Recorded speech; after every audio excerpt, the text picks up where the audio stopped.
Thank you for joining me once again on Global Conference TV. You are watching Inspired Conversations, Living the Legacy with Legends. Another episode of encouragement, motivation, and inspiration. Abigail Molelekwa is an 18-year-old motivational speaker, event organizer, and a poet. She is joining me today to share more about what she's doing. Abigail Molelekwa, thank you for coming to the show, and you are welcome. Thank you so much. Yes. Let's start from the beginning. Who is Abigail Molelekwa? Abigail Molelekwa is a young woman. I grew up in a village, actually, like I was staying in Free State at Bloemfontein. So as I was growing, actually, like everything that I was doing, I was consulting, like everything that I was doing, it was about friendship. Like I was benefiting more in friendship because I couldn't even think about my family yet. So like I had to grow from there since I came back on my own home in Pretoria at Silverton and Namapies, of which like I had to think about myself, and then I had to fail my grade 9, of which like it was painful, of course. And then my mom just told me that I have to just learn from failure and like to rise. I felt like it was end of the world for me, and then like I can't just fail and then like think my mom will take care of me like from the start of it until now. So yeah, I knew my mom as my mom from birth, but then like as time goes by, last year on December, I had to know that my biological mom passed on while I was 4 months. Yeah. And then from that, I had to rise up, be like, you know what, because I felt just because maybe like I was thinking about friends only, what will I do to rise from failure and to success? It's not even about success of money or something, but it has to be success that I would teach to other people, saying that I have succeeded, I have failed, and I have risen from failure, and I have also succeeded. Yes. Yeah, you really are a motivational speaker. You are just motivating from your introduction. Now, we normally know that motivational speakers are grown people, Yes. But here you are an 18-year-old, you are breaking that norm. What inspired you? What took you to that path, that route of motivational speaking? Honestly, I never thought that I would be a motivational speaker. I was just being dynamite. I was just being a public speaker because I grown up loving the public speaking thing. And then by the time goes by, I had to like think about the things that I was doing. Of course, that I'm a poet. Like I had to go to the events. Like they would just book me in and also like go there and perform. Ne? And then by the time I had no support. Even now, like I got no support. But then like when I see something saying her, I am going on a certain thing, only my mom does give me money. So even if maybe like I'm saying that I am going somewhere, nobody will ever listen to me. But then like my mom just taught me that even if like they can speak negatively onto your things, don't take it ahead. When I just think about the thing that you are doing and what is it, how did you start it? Yes. And then like from there I had to think of it, being like I have to like just to grow myself from failure and also like to get into a path of success.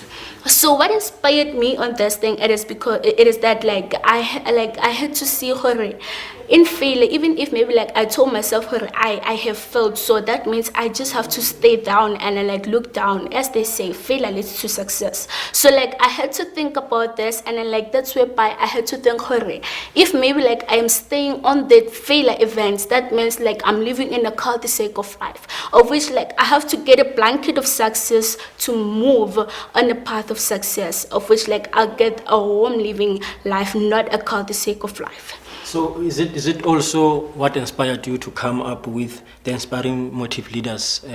Is it a company? No, it's the organization, yes, it is. The organization is established to conquer all the root causes of failure.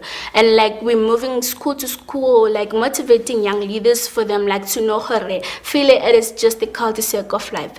It is not the end of the road, but it is just being a road with many potholes, of which like you can't even end them, even if like you try to cover them. But then the thing is like we have to know her. We can't just you can just like give birth, and then I think without any without any heavy life. But then all you have to know is that you have to know in life there's a lot of challenges that we can't change. Instead, like, we have to also like think about the future and also think about the presence of right now. If maybe like I'm planning to do something saying that, Abigail, you have to get a job, of course, like I will have a heavy lifetime to say to get a job, of course. But then at the time that I'm gonna get the job is that like I have to think about it, and then where I am coming from, it was hard. So that is why we have to learn the hard way in order like to live a smooth life. Powerful. Now, you mentioned that you get the full support from your mother. But what are the challenges that you face from your peers, as a learner, from school maybe, and from teachers? Do the teachers give you support? Do the learners listen to you when you speak to them? What is the challenge there? Okay, on my peers, actually, like classmates, I don't even now, like I get played inside my class. Because why? There's always hatred towards me. I don't know for what. And then like I am not even proud of it, because like even if like I'm trying to fix the mistakes, then they won't just tell me, oh, you did this.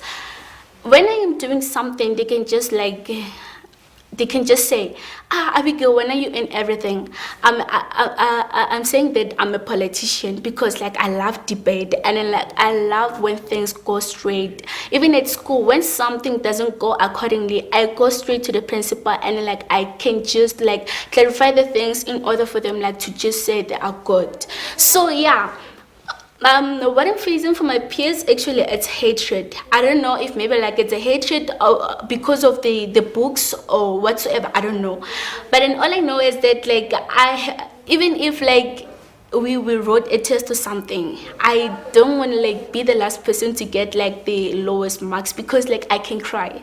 Yes. So like on my community, I'm a community activist. So like also on my community, like I am trying also like to just balance the things between the young people and also the adults, of which like I'm trying to open the opportunities, which that's why I'm saying like I'm opening a talent premier session, of which by I'm doing the talent shows, and then like the young people can come and perform just to know I can do this. They can just tell themselves I can do this, as long as like it's some sort of a encouragement, but like doing a talent show, because at the same time moto wina a certain thing and Hassan wina the certain thing, and it's gonna push others, those who didn't get it, this thing, it has to be mine. So like I have to stay and rise from that thing in order for that thing to be mine. Right. Let's talk about you as a learner and being a motivational speaker, being a child at home. How do you balance your time? How do you do all those things? Like every day, every time. When I go out, it's whereby I go to school, or either maybe like I go out with friends to the mall, and yeah, I'm always at home every time. Or either if maybe like I went out to perform, because I'm also like organizing the events, like go high, and then also the social marketing thing, which like we invite the artists, the local artists, like to just attend and like perform also. So yeah, I'm a full-time child at home. Yeah. Okay. So you also work at home. You help with house chores. Yes, I always help with house chores. Like sometimes I can just like when I come back from school, like sometimes you can just find her like or something. So like I just have to pick it up from the start, like cleaning and doing all the home chores. Yeah. You also lead the women. The women empowerment campaign. Can you tell us more about that? The women empowerment campaign, actually, let me say it's a young women empowerment campaign, because like this one, it consults the young women at school. If you have checked at the high schools, and now it has affected the primary, because like there's a high rate of teenage pregnancy. At the same time, if you can check, most of the teen moms they've already like given up, but saying her they won't just go back to school while they have their children. Of course, like we come from different backgrounds, but then the thing is, you have to think about your child also.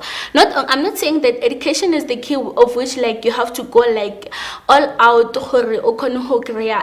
into a good life. But then the thing is, you have to complete your studies in order to know her if maybe like this first door can be reached. So obviously, like the second door has to be opened. So yeah, you can just sustain yourself and also for your child. Yeah, it's how I can say, because like what I am motivating within this the young women empowerment is that we just grooming the young moms, the teen moms at school. Like they can't just like give up when like they are already pregnant and think like if maybe like they're pregnant and like they're having the kids, it's just been the end of the world for them. I'd say that it can but in the thing as school as an age. If maybe like if it took you like the whole 2 years of you like taking care of the child up until now, the thing is you can just go back to the school and like complete your studies in order for you like to get money to sustain you and your family. Yes.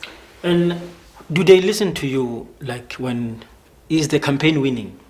According to you? The campaign is winning so far because like I'm getting some comments being like, Abigail, what you did to me today, like it was good, and like I have listened to almost everything that you're doing.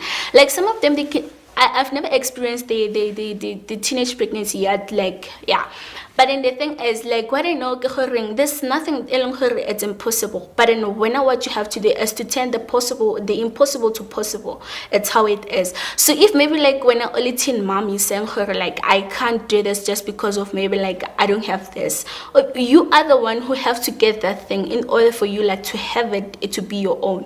Yes. So like yeah, some of them they do listen, but then some of them they can just say like I'm just saying this and then like this, like that just be my suggestion. I am just suggesting what's right. Maybe like the thing it can impact you with good things. Yes. So what keeps you going, among those challenges that you just mentioned? What keeps you going? What motivates you to keep on keeping on? What keeps me going, a lot of things actually, because like I saw her but they are just rising, and then the more the person is rising, she or he keeps on motivating me to just continue, to go further, to continue to fight against all odds for me to get what I want. Yes. Wonderful. Now, where do we see Abigail Molelekwa in the next 5 years or 10 years maybe? I'm a politician, so obviously I'll be doing law. Okay. Yeah, and I'll be doing my matric next year, so I'll be studying law. Okay. Yeah, it's after 5 years I'll be abroad. I won't be in South Africa, but then just for a moment, then I'll come back. Okay, so abroad, what will you be doing abroad? As a lawyer only, or what you'll be doing concerning what you are doing now? It will concern what I'm doing now, and also like for the law training. Okay. Yeah. No, Abigail Molelekwa, if people want to know more about the campaigns that you lead, the organizations, they want to be motivated, they want to book you, as a poet, as an event organizer, as a motivational speaker, where can they find you? They can find me on Facebook. I am Abigail Molelekwa, and then also on my address, okay, and on my address at abigailmolelekwa@gmail.com. Yeah. gmail.com, and then they can also find me at Instagram, Abigail Molelekwa. Abigail Molelekwa, you are an inspiration, and you look good in your my uniform. Yes. Even though it's not full, thank you so much. You are welcome, and thank you for honoring the invite. And I'm really looking forward to have you and to see you grow and impacting the world and going abroad. And you also inspired me. Thank you very much. I take that one you also as a compliment. Me because like, what do they say when they say people are securities? You are a security, isn't it? Yeah. And then like some of them immediately, like I attended the book launch. Someone said, I was at school saying, "Na papa ka ke machingila," and then I was like, you have to stop the thing. No other people that you should call them the machingilanis. No, they are securities, and that's it. You are really an inspiration. Thank you very much. I'm inspired by your words. And I'm also looking forward. I want to buy your book. Okay. No, definitely. You'll have it. Thank you very much. Thank you so much. Ladies and gentlemen, you were watching Inspired Conversations, Living the Legacy with Legends. We had an 18-year-old motivational speaker, event organizer, and a poet, Abigail Molelekwa. I believe you are inspired, motivated, and encouraged. Let's meet next week, same time, same place, on Global Conference TV. My name is Unkarabile Mukoto, and I'm saying to you, the journey continues.